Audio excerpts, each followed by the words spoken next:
Lucas capítulo 15, versículo 11. Quantos encontraram, digam amém. Amém. E disse: um certo homem tinha 2 filhos, e o mais moço deles disse ao pai: Pai, dá-me a parte da fazenda que me pertence. E ele repartiu por eles a fazenda, e por poucos dias depois, o filho mais novo, ajuntando tudo, partiu para uma terra longínqua, e ali desperdiçou a sua fazenda, vivendo dissolutamente. E havendo ele gastado tudo, houve naquela terra uma grande fome, e começou a padecer necessidades. E foi-se e chegou-se a um dos cidadãos daquela terra, o qual o mandou para os seus campos apacentar porcos, e desejava o seu estômago com as bolotas que os porcos comiam, e ninguém lhe dava nada. E caindo em si, disse: quantos trabalhadores de meu pai têm abundância de pão, e eu aqui pereço de fome. Levantar-me-ei e irei ter com meu pai, e dir-lhe-ei: Pai, pequei contra o céu e perante ti, já não sou digno de ser chamado teu filho. Faze-me como um dos teus empregados. E levantando-se foi para seu pai, e quando ainda estava longe, viu seu pai, e se moveu de íntima compaixão, e correndo lançou-lhe ao pescoço e o beijou. E o filho lhe disse: Pai, pequei contra o céu e perante ti, já não sou digno de ser chamado teu filho. Mas o pai disse aos seus servos: trazei depressa a melhor roupa e vesti-lo, e pondo-lhe um anel na mão e sandália nos pés, e trazei um bezerro cevado e matai-o, e comamos e alegremo-nos, porque este meu filho estava morto e reviveu, tinha se perdido e foi achado. E começaram a alegrar-se. E o filho mais velho estava no campo, e quando veio, chegou perto de casa, ouviu a música e as danças, e chamando um dos servos, perguntou-lhe que era aquilo. E ele lhe disse: veio teu irmão e teu pai matou o bezerro cevado, porque o recebeu são e salvo. Mas ele se indignou e não queria entrar. E saindo o pai, estava com ele. Mas respondendo, ele disse ao pai: eis que te sirvo há tantos anos, sem nunca transgredir o teu mandamento, e nunca me deste um cabrito para alegrar-me com os meus amigos. Vindo, porém, este teu filho, que desperdiçou a tua fazenda com as meretrizes, mataste-lhe o bezerro cevado. E ele disse: filho, tu sempre estás comigo, e todas as minhas coisas são tuas. Mas era justo alegrarmos-nos e regozijarmos-nos, porque este teu irmão estava morto e reviveu, tinha se perdido e foi achado. Podeis assentar.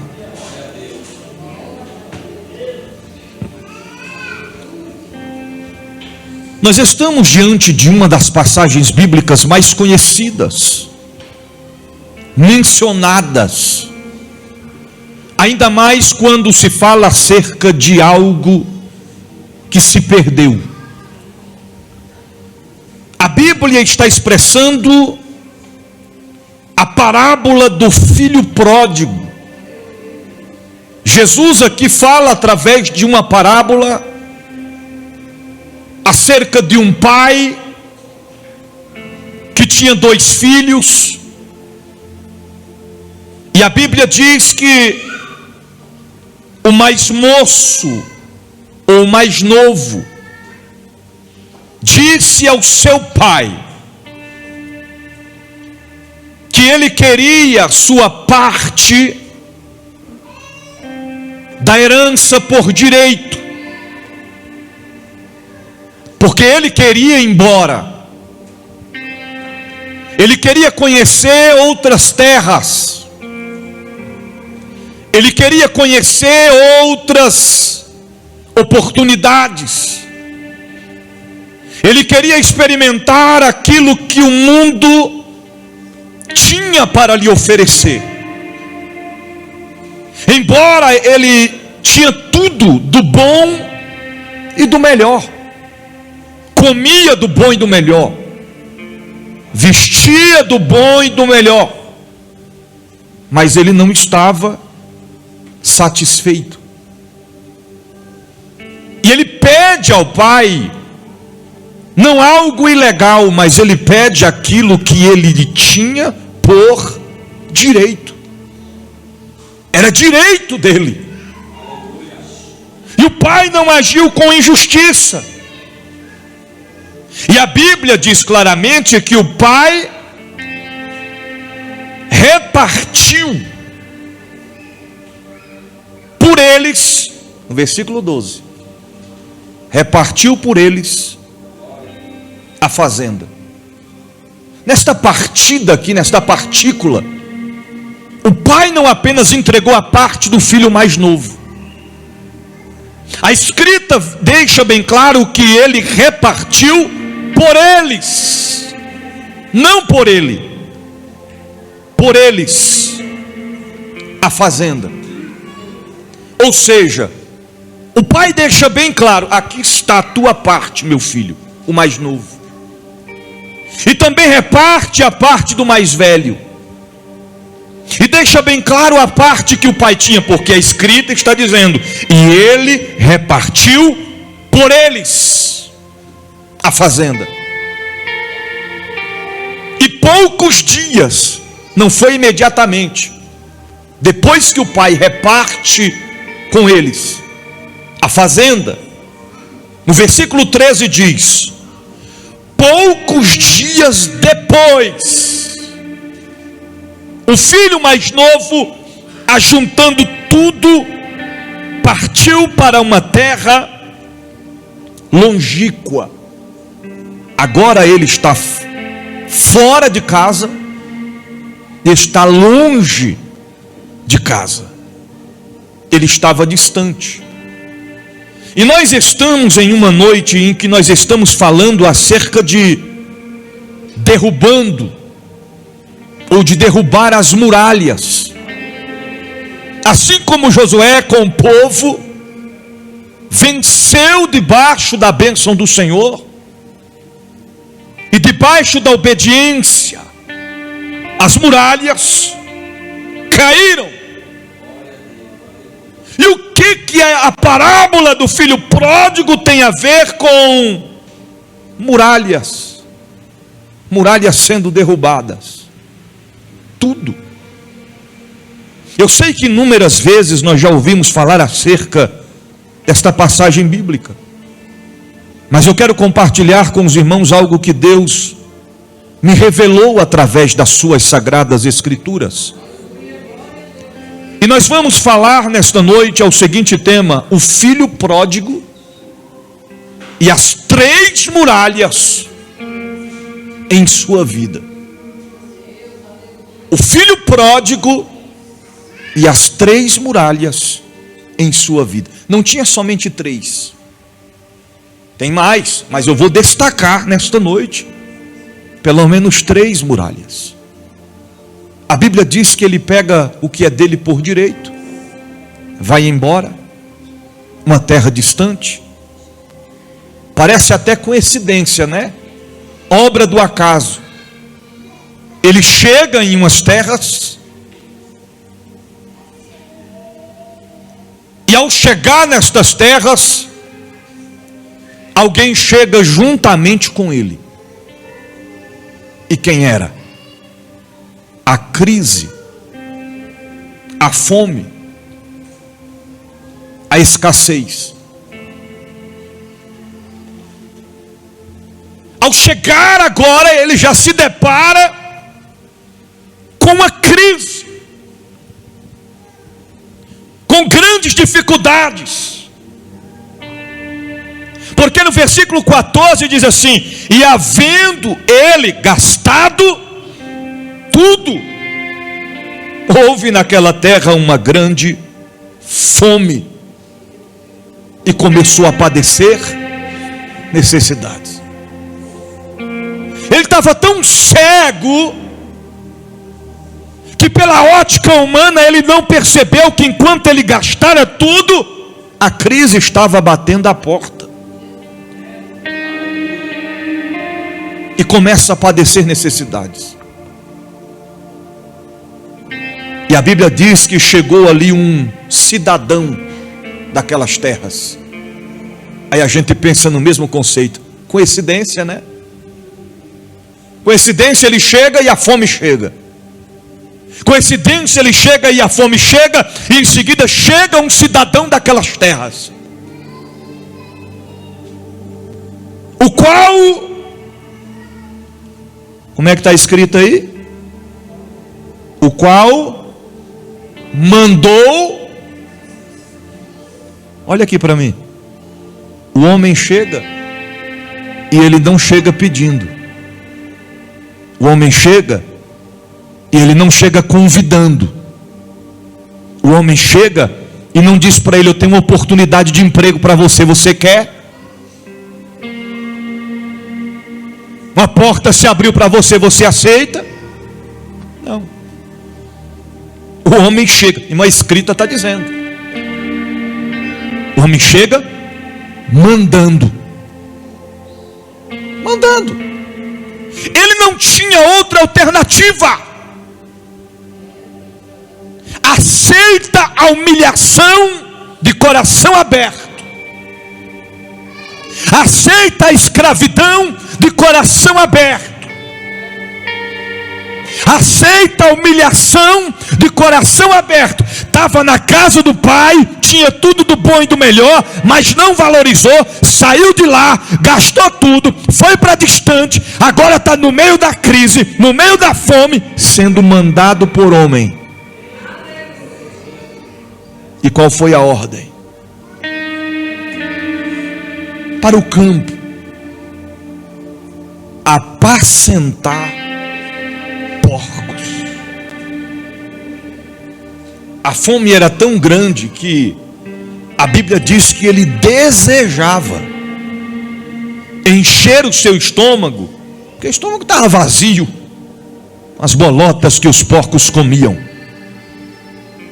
E quando o versículo 16 termina, chama mais a nossa atenção quando diz assim: e ninguém lhe dava nada.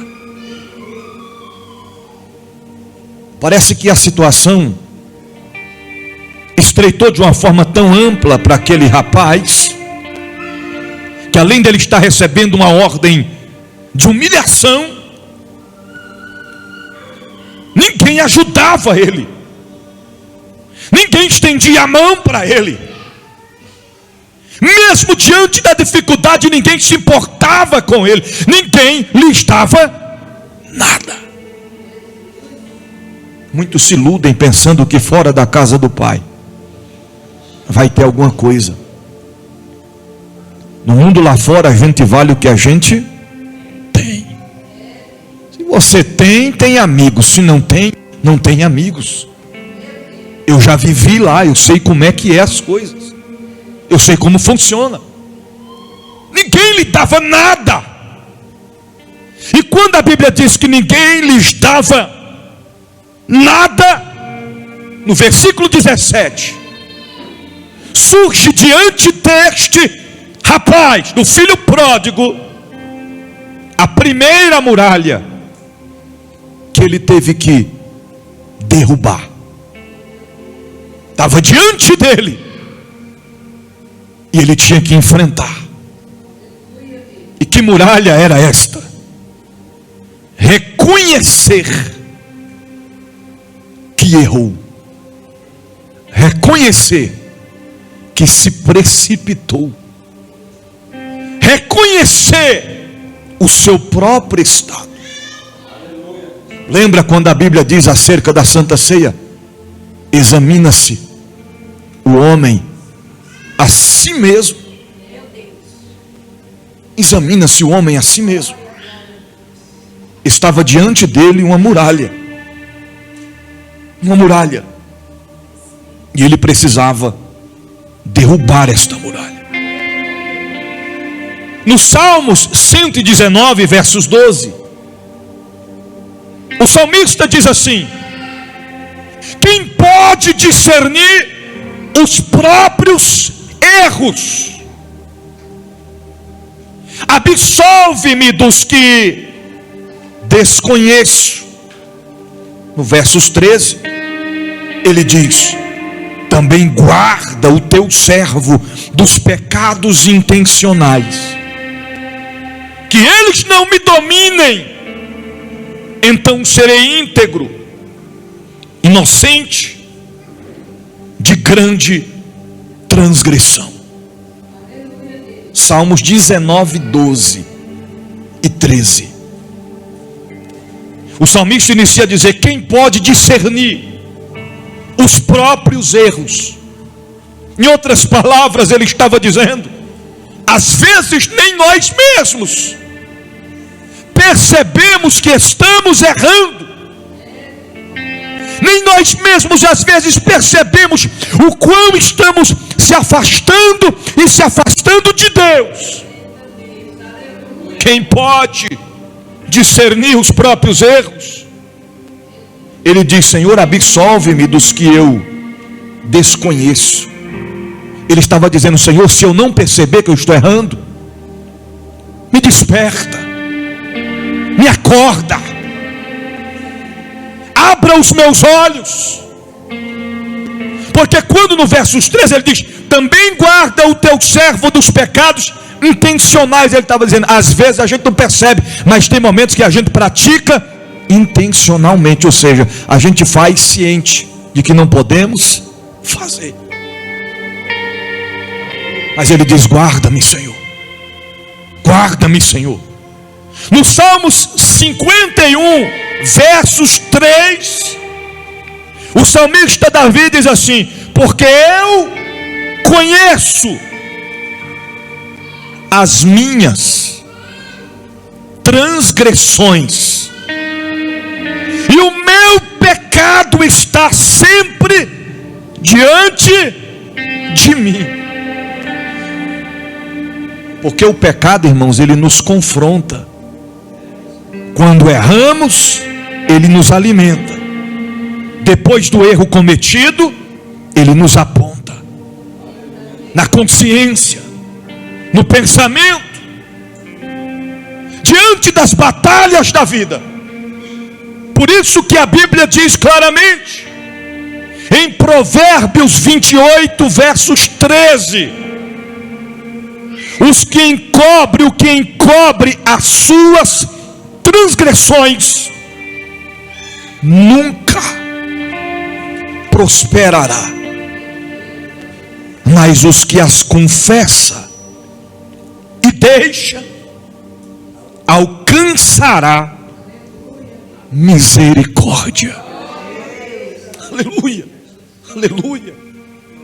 São muralhas que se levantam todos os dias no nosso caminho. Ele não estava perto de casa. Quem? O filho pródigo. Estava longe. Se a Bíblia diz, diaconisa Elionaí, que ninguém ajudava ele, Podia passar quem for que não dava carona para ele. Ele podia pedir dinheiro para alguém para pagar uma passagem. Ele poderia pedir para alguém levá-lo de jumento. Ele podia pedir para alguém uma carona em uma carruagem. Mas ninguém ajudava ele. Ele está sozinho,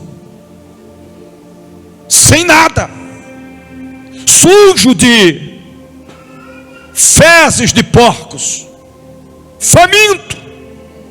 Porque se o caba trabalhava cuidando dos porcos no chiqueiro, irmão, limpinho ele não estava, né, missionário? Sujo, maltrapilho e fedendo. Mas no versículo de número 17, ele derruba a primeira muralha de sua vida. E como é que ele derrubou? Reconhecendo o seu estado, ou o seu erro. Olha o que diz no versículo 17: e caindo em si, disse: quantos trabalhadores de meu pai têm abundância de pão, e eu aqui pereço de fome. Caindo em si. Porque, irmãos, quando a gente estamos dominados pelo inimigo, a gente não tem noção do perigo. Muitas das vezes perdemos o foco. Quantos estão cegos desse mundo espiritual, neste mundo aí afora? Perdidos, vagando, sem rumo, sem direção.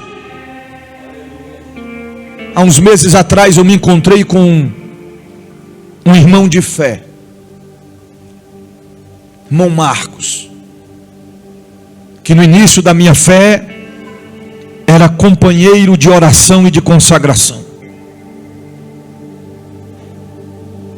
Numa batalha travada contra as drogas, magro, desgastado pelo tempo e pela escravidão do mundo. E ele falou para mim: tu conhece a minha história, sabe que eu já vivi altos e baixos. E ele falou: só quem vive o que eu estou vivendo sabe o quanto é difícil. E uma coisa ele frisou: tem coisas que é o homem, mas tem coisas que é o adversário. Ele disse: por várias vezes eu já entrei naquele mato ali atrás do Caique, do Novo Gama, 6 horas da tarde, mata dentro, drogado, e só despertei quando o dia amanheceu, todo arrebentado. Que o adversário tomou conta do corpo, levou e o som. E ele falou: é tão espiritual que eu fui para uma casa de recuperação e a minha irmã fez 40 dias de oração e de jejum pela minha vida. Ele disse que ficou 40 dias sem sentir uma faísca de vontade de se drogar. E um dia na casa de recuperação, ele sentado e vendo aqueles outros rapazes que estavam ali internados com ele, um demônio todo maltrupilho, todo cheio de sujeira, se materializou assim no corpo de um dos rapazes que estava ali. Os olhos do demônio assim cheios de escamas, muitas escamas nos olhos, muitas escamas. A boca de fogo assim. E o demônio falou com ele e disse: sou eu que cego a vida de muitos, para não ver o estado terrível em que estão vivendo. E ele entendeu, ele teve plena consciência de que quem usava ele outrora era aquele demônio que cegava o entendimento na vida de muitos. E ele disse: lembra de Paulo, quando estava na casa de Judas, quando Ananias impôs-lhe as mãos, caiu dos seus olhos as escamas, ele passou a enxergar. Por que é que Paulo tinha tanta ira, tanta raiva, tanta fúria contra o povo de Deus? Usado pelo adversário, usado pelo inimigo. Mas quando o homem cai em si, ele olha para si mesmo e diz: meu Deus, onde é que eu estou? O que é que eu estou fazendo? Olha o estado em que eu estou vivendo. Olha a situação em que eu estou. E por incrível que pareça, tem muitos dentre nós que precisam cair em si e estão na igreja. Ainda não estão afastados, ainda não estão distantes da casa do Pai, mas precisam fazer como esse homem, como esse rapaz fez, reconhecer o seu estado. Tem pessoas que nem cometeram pecados, mas o estado em que está vivendo não dá para continuar. Senhor, aonde é que eu estou? Senhor, eu não estou mais orando. Senhor, eu não estou mais jejuando. Eu não estou mais consagrando. Eu não estou mais te buscando. Eu não estou mais me empenhando. Senhor, precisamos reagir. Enquanto há tempo, faça como ele fez. Porque quando ele cai em si, a primeira muralha cai por terra. Mas a segunda muralha ainda está de pé. E agora ele vai derrubar a segunda muralha. E que segunda muralha é esta? Está no versículo de número 18. Levantar-me-ei, irei ter com meu Pai. Não entendi. Para a segunda muralha cair, era preciso se levantar. Eu não estou dizendo Deus levantaria, Deus vai levantar, Deus vai usar alguém para levantar você, a mim não. Tem momentos na nossa vida que muralha se levanta, e quem tem que se levantar sou eu e você. É nós que tem que se levantar. Somos nós. Arremante de Claueturi me canta rabachanda remenefa. Telemion trovor ganda blastergia. Nirgichomene façon da rabastéria. Eclesiastes 4, versos 10 diz assim, já estou partindo para a conclusão. Eclesiastes 4, versos 10 diz assim: porque se um cair, o outro o levanta, o seu companheiro. Mas ai do que estiver só, porque caindo não haverá outro que o... É melhor ser dois do que ser um. Se cair sozinho, quem o levantará? Mas de uma coisa é certa, estando sozinho ou não, a muralha só vai cair se você se levanta. Tem que se levantar, irmão. Se levantar e reagir, se prontificar. Ele disse: levantar-me-ei, irei ter com meu Pai. Isaías capítulo 60, versículo 1 diz assim: levanta-te e resplandece, porque já vem a tua luz, e a glória do Senhor vai nascendo sobre ti. O mundo espiritual é maior e mais real do que nós podemos pensar e imaginar.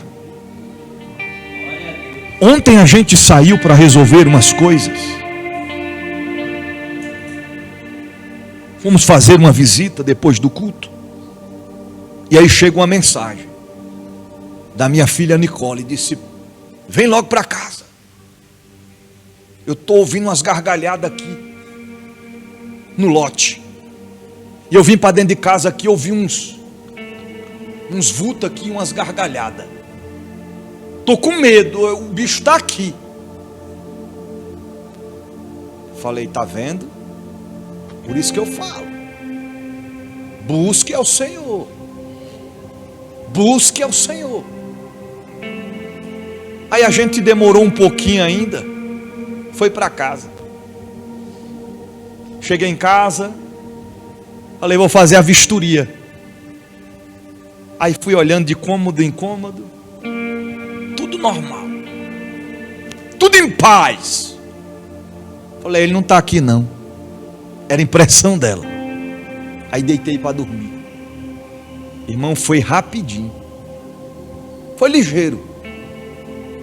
Ele apareceu. Eu não sei se você já sentiu.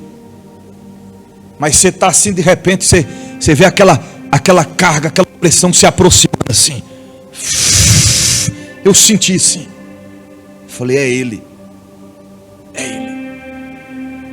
Eu estava num sono tão pesado, mas tão pesado, estava tão cansado, que aí eu peguei e falei, vou levantar não. Aí virei para o outro lado. Peguei no sono. Aí despertei, deu uma sede, eu fui na cozinha beber uma água. Quando eu coloco a água no copo, que eu fui para beber, eu escutei aquela gargalhada assim no pé do meu ouvido assim. Eu disse, o sangue de Jesus tem poder. Eu já saí repreendendo. Falei, pega a tua bagagem e vai embora, aqui não tem lugar para você.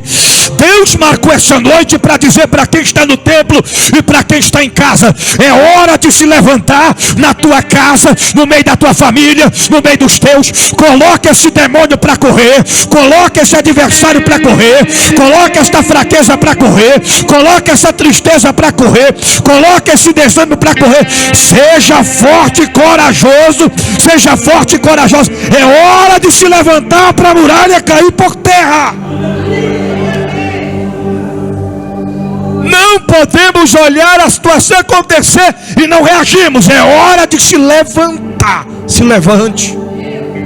Se levante para pelejar. Se levante para orar. Se levante para interceder. Saia do conformalismo, do conforto e vai para a peleja. É tempo de batalha. E batalha só se vence pelejando. Aleluia. Aleluia. Ele se levantou. Ele se levantou. E a Bíblia diz que quando ele se levanta, no versículo de número 20, está diante dele a terceira muralha que ele teve que enfrentar. E ele enfrentou e derrubou. E que muralha é esta? Voltar para onde é o seu devido lugar. Parece que a escrita é tão simples, né? Voltar para o seu devido lugar. Fabiano, volta para o seu devido lugar. Não é simples? Mário, volta para o seu devido lugar. Parece tão simples, mas não é. Era uma muralha diante dele. Porque imagina só, irmãos, imagina só. Ele sem nada, destruído do jeito que ele estava espiritualmente falando. Imagina ele pensando assim, quando ele fala, porque ele nem pensa, ele fala, no versículo de número 18, quem fala é ele. Levantar-me, irei ter com meu pai. Eu imagino ele diante daquela situação destruída, diante daquela situação de miséria, de humilhação, ele se levantando, dizendo, eu me levantarei, agora eu vou me levantar. Irei ter com meu pai. Aí ele diz assim, pai, e dir-lhe-ei, pai, pequei contra o céu, e perante ti já não sou digno de ser chamado teu filho. Faze-me como um dos teus trabalhadores. Parece tão simples, né? Mas imagina o acusador na mente dele, missionária Terezinha, dizendo, com que cara tu vai chegar lá? tu vai dizer para o teu pai? Tu deixou tudo que você tinha do bom e do melhor. Você não valorizou. Você perdeu tudo. Você vai voltar lá, você vai se humilhar. Irmão, humilhação maior do que aquele já estava vivendo? Não tinha. Não tinha. Não tinha, jamais. Acoplado à terceira muralha que ele teve que derrubar, ele teve que derrubar o orgulho, a vergonha e o medo. Provérbios 11, versos 2 diz assim: quando vem o orgulho, chega a desgraça, mas a sabedoria está com os humildes. Provérbios 29 e 23 diz assim: o orgulho do homem o humilha, mas o de espírito humilde obtém honra. Ele teve que derrubar o orgulho, ele teve que derrubar a vergonha, o medo, e voltar para onde ele jamais deveria ter saído. Queridos, esta palavra não se limita aqui. Embora quando Jesus fala acerca de 3 parábolas, acerca de algo que se perdeu, ele fala sobre a parábola da dracma perdida, ele fala acerca da parábola do filho pródigo que se perdeu, e ele também fala da parábola da ovelha que se perdeu. Tem gente que se perde dentro de casa, mas tem gente que se perde fora de casa. Tem gente que está dentro e está perdido, e tem gente que está fora e se perdeu. Agora, para quem está dentro, dá até para disfarçar que está de pé, que está ativo, que está tudo bem, que está tudo nos conforme, dá até para disfarçar. Veste a roupa de crente, vem, glorifica como crente, adora como crente, mas está longe da presença de Deus. Um dia eu conversei com um amigo e ele disse para mim: a minha família vai para a igreja, sabe para quê? Por conta do social. Como assim? Para fazer amizade. Só para fazer amizade. E para a igreja, para fazer amizade, não é servir a Deus. E para a igreja, para tratar de assuntos pessoais, não é servir a Deus. Nós estamos aqui para adorar ao Senhor, para oferecer culto ao Senhor, para louvar e adorar ao Senhor. Agora, o mais difícil é para aqueles que estão fora, se perderam fora. Porque tem muita gente, missionária Terezinha, que foi embora da casa do Pai. Tem muita vontade de voltar, mas o orgulho não deixa. Não vence o orgulho. Eu vou chegar lá com que cara? Eu vou chegar lá e será que vão me receber normalmente? Infelizmente, tem muitos que se comportam como o filho mais velho. Porque tudo nesta passagem bíblica é profundo, chama a nossa atenção. Mas quando a Bíblia fala que o filho mais velho, em vez de se alegrar com o retorno do seu irmão, ele fica revoltado. Demonstra o coração de quem está dentro, mas o coração está fora. Porque a Bíblia diz que nós somos membros de um só corpo. De forma que não eu, mas a Bíblia diz de natureza que se um membro padece, todos padecem com ele. De que sentido é esse? Não significa que se alguém desviou, estamos desviados, não. Significa que quando alguém se afasta, quando alguém se perde, quando alguém recua, nós temos que sentir a dor do nosso irmão como se fosse a nossa. Nós temos que ter sim o desejo de trazê-los de volta, de estender as mãos para ele. Embora a Bíblia fala que o filho pródigo, o pai não foi atrás, ele voltou. Mas ovelha, quando se perde, o Senhor deixou as 99 e foi atrás de uma que se perdeu. Aleluia, aleluia. É tempo da igreja despertar para a realidade. Muralhas se levantam todos os dias sobre a nossa vida. E aqui tinha uma muralha entre o irmão mais novo e o irmão mais velho. E quem levantou essa muralha não foi o irmão mais novo, foi o irmão mais velho. Porque, irmão, qual é o irmão que não sente falta do seu irmão? Aleluia. O pai sentiu a falta, ele ficou esperando. Quando o pai avista o filho de longe, e olha que estava todo maltrupilho, todo arrebentado, as vestes não eram as vestes novas, mas o pai não olhou para a aparência, ele reconheceu de longe, e ele viu que era o seu filho. Porque não existe ex-filho. Você que está sendo alcançado pela palavra, que não está no templo, quem sabe você está na boca de fumo agora, quem sabe você está na festa, quem sabe você está andando armado, se drogando, quem sabe você está na porta do bar agora. Deus marcou essa noite para te dizer que você não é ex-filho. Só está esperando você tomar atitude de cair em si, reconhecer o seu erro, de se levantar e de voltar para onde é o seu devido lugar. E aonde é? Na casa do Pai. Na casa do Pai. Na casa do Pai. Quando o filho volta, a Bíblia diz que teve banquete, teve festa. E nós aprendemos que todas as vezes que um filho retorna, a gente temos que festejar, como se fosse a nossa festa, como se fosse a nossa recepção.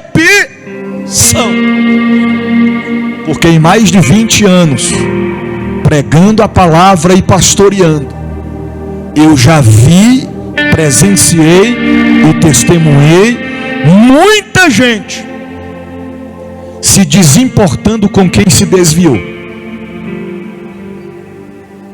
se esquecendo de quem se afastou e não se alegrando com alguém que retornou.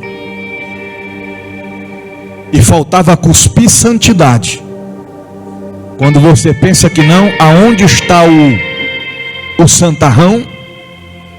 No fundo do poço, afogado na destruição. E agora?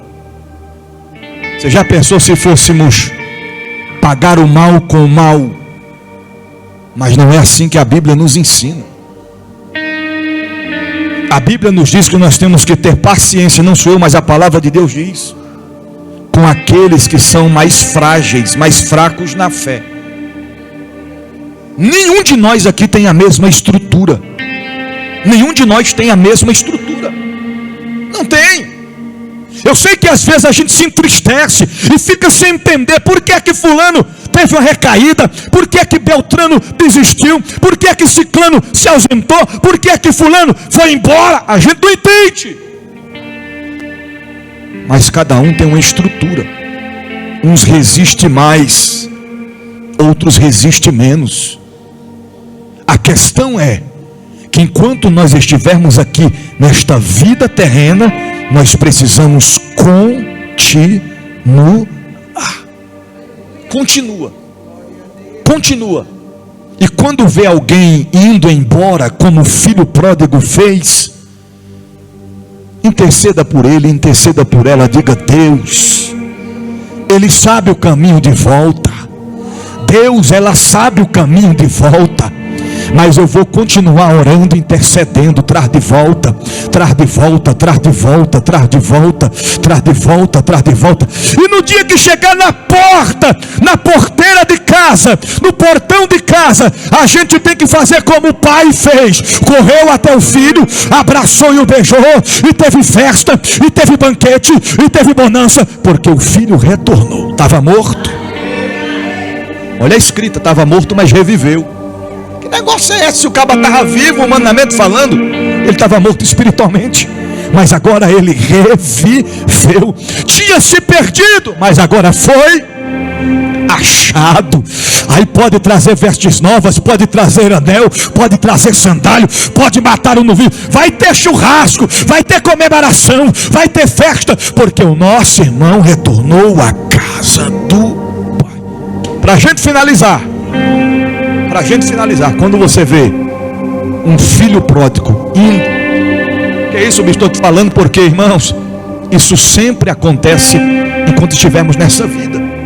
Às vezes você vai ver algum filho indo, e aí você vai dizer: deixa ele ir, ore por ele, ore por ela, porque quando as escamas espirituais vêm sobre os olhos, são muralhas que se erguem e tentam tampar a visão de que eles tanto necessitam, tanto carecem da presença do Espírito Santo de Deus.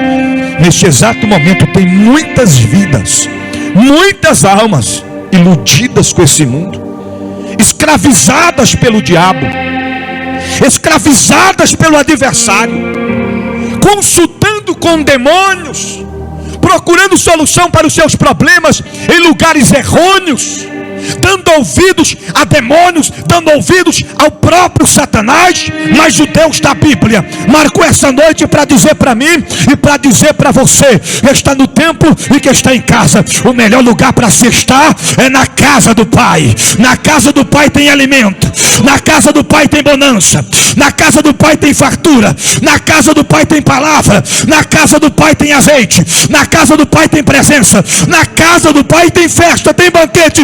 Você está presente na casa do Pai, e quem está na casa do Pai se alegra, e quem está na casa do Pai glorifica, e quem está na casa do Pai adora. Exalte o nome dele, porque ele está presente aqui nesta noite. Fique de pé, fique de pé. Levante o canto ramano calabas, remenitu diamantro de cantarabas, levas terra maeste.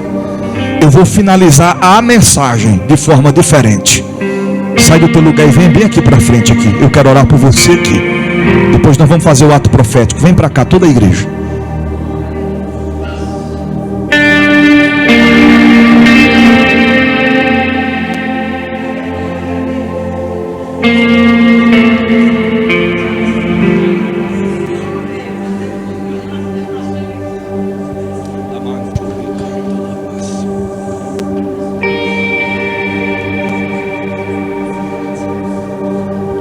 Para quem nunca sentiu a presença de Deus, não sabe como é, eu vou lhe explicar.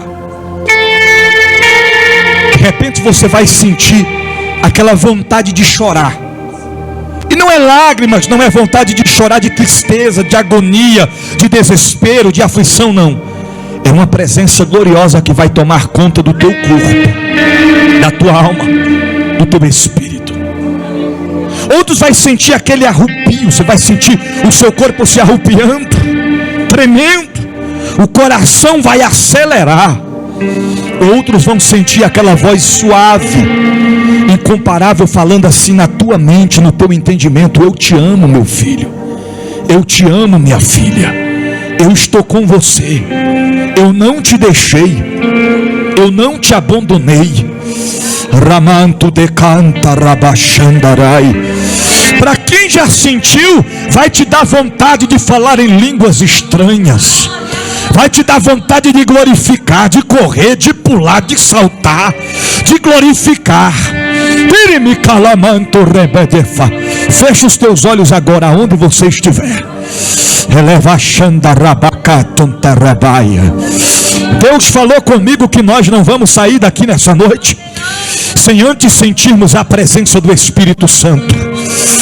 Vai exaltando o nome de Jesus, vai glorificando a Ele, vai dizendo: glória, glória, aleluia, aleluia, glória, glória, aleluia, aleluia, aleluia. Tem uma presença sobrenatural aqui nessa noite. Começa a sentir a unção de Deus.